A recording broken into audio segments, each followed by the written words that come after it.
Hashama harka fuune daawwattoota Naafroo TV har'a waan haaraa qabadhee isiniif dhiyaadheera. Namoonni baay'een screenshot gochuudhaaf baay'ee rakkataa irra jirtu natti fakkaata. Akkasuma namoonnis immoo rakkataa jira jettan jirtu. Screenshot gootuu bifa salphaa ta'een bilbila keenya keessa siitingii bilbila keenyaa fayyadamnee screenshot gochuu hin dandeenya jechaadha. Keessattuu kanneen A9 wantoota akkasii kun screenshot gochuun baay'ee rakkisu waan ta'eef jechaadha. Akkuma walii galaatti bilbila keenya siitingii fayyadamnee too wantoota danuu fayyadamuu dandeenya. Otoo appilikeeshinii hin buusin jechaadha. Kanaan dura kanan isiniif dhiyeesse irratti argitaniirtu yoo ta'e bifa salphaa ta'een double application double godhannee too yookaan immoo applicationii tokko lama godhannee akka fayyadamnu saampilii telegiraamii fuudhee isinii galakkiseera. Isa YouTube chaanaalii koo jala galtanii ilaaluu hin dandeessu jechaadha. Ammaaf garuu screenshot akkamitti gochuu dandeenya siitingii jala gallee screenshot akkamitti gochuu dandeenya xaarii tokko malee jechaadha. Isa isinitti agarsiisa step isaa tokko tokkoon duukaa waa dhaggeeffadhaan isiniin jedha. Naafroo Tube maatii taatanii too subscribe gootanii jajjabeessitanii too wantoota biroos akka isiniif dhiyeessu akka hamilee naaf taataniin barbaada. Hamma siitingii keessa galla siitingii keessa gallee booda jechaadha. Harkisneet accessibility kan jedhu jala galla. Accessibility kan jedhu argitaniirtu. Accessibility kan jedhu kana jechaadha. Accessibility jala galla. Accessibility jala erga gallee booda immoo interaction and dexterity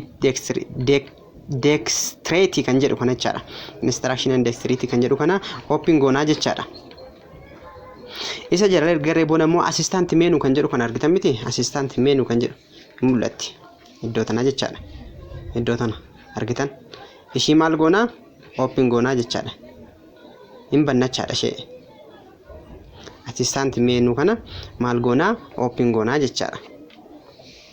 Argitan maaltu isinii dhufeem argitan isaa ma dhufe kana wanta roga afur dhufte kanaa jechaadha.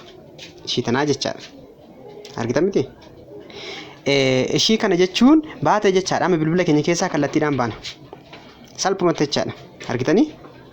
Ishii tan argitan? Ishii tan. Akka barbaannetti bakka barbaannetti butanneetu itti fayyadamuu dandeenya jechaadha. Bakkee barbaannetti siqsinee itti fayyadamuu hin dandeenya.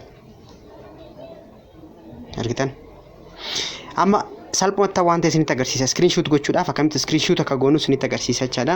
Maatii Naafroo Tube ta'an isiniin jedha. Wantoota garaagaraa appilikeeshinoota gara fuulduraatti bilbila namaa akkamitti akka xalafuu dandeenyu bilbilli keenya immoo haak ta'eera yoo ta'e akkamitti keessaa baasuu akka dandeenyu appilikeeshinii tokko malee jechaadha. Loogiinii gaaf fayyadamnee yookaan immoo bilbila foonii iddoo kana fayyadamnee jechaadha. Iddoo kana fayyadamnee too akkamitti akka haakii ofirraa kaasuu dandeenyu akkamitti akka haak gochuu dandeenyu jechaadha. Yeroo dhiyootan qabadhee isiniif dhiyaadha. Ammaaf isuma kana screenshot godhee isinitti agarsiisa jechaadha. Argitanii? Recent qaba, notification panel qaba, home qaba, castery qaba, screen control qaba, back qaba. Ammas immoo gara maddittoo dabarsine volume qaba, screen off qaba, pinch zoom qaba, power off menu qaba, menu setting qaba jechaadha. Screenshot garuu la bifa salphaadhaan ishuma tana jechaadha. Tuqxoo jechaadha. Moduma fayyadamtanii dhuftanii ishii tana xaggooto jechaadha. Screenshot tana. Argitan jechaadha. Amma screenshot nu ta'eera jechaadha. Kinoo asitti maara edit gochuu dandeessu jechaadha. Asumatti screen kan ta'e sana jechaadha. Innaan bifa akkasiitiin fayyadamuu dandeessuun isiniin jedha. Screenshot kan ta'e sana isinitti agarsiisa. Kallattumaa dhuma laalaatti irra jirtanii galaarii keessa galee isinitti agarsiisa. Screenshot kan ta'e kinoo argitanii maqaa screenshot ta'eera jechaadha. Screenshot ta'eera. Ana ma diileetan godha. Screenshot isinitti agarsiisuudhaaf waan ta'eef kana wanni deefi diileetan godha. Innaa bifa akka kanaatiin fayyadamuu hin dandeessu isiniin jedha. Naafroo Tubeef miseensa ta'a maatii ta'a. Na jajjabeessa ganaa yuutuuberii eegalaadha waan ta'eef subscribe koo kuma tokko hin guuttanne ammaatti argitu yoo ta'an seenaatiin subscribe godhaa hiriyoota keessaniif share godhaati. Subscribing kiyya akka dabaluuf view time hawring kiyya akka na dabaluuf akkan yuutuuberii dhaabbataa ta'uudhaaf jechaadha. Kana jajjabeessitan isinan gaafadhaa fedha keessaniin jechaadha.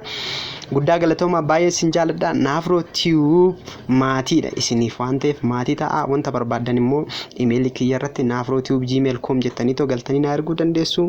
Yoo barbaadan telegiraamii chaanaalii telegiraamii Nafrotube @Nafrotube kan jedhu jala galuu dandeessu. Peejii Facebook irrattis immoo Nafrotube kan jedhu irra galtanii too ilaaluu follow gochuu dandeessu. Faarfannaa wantoota garaagaraa walaloo kanneen akkasiin isiniif dhiyeessa. Barumsa jeneraalii waliigalaa kan ta'e isinii qabadhe ta'an dhufa. Baay'een sin jaaladha. Turte gaarii.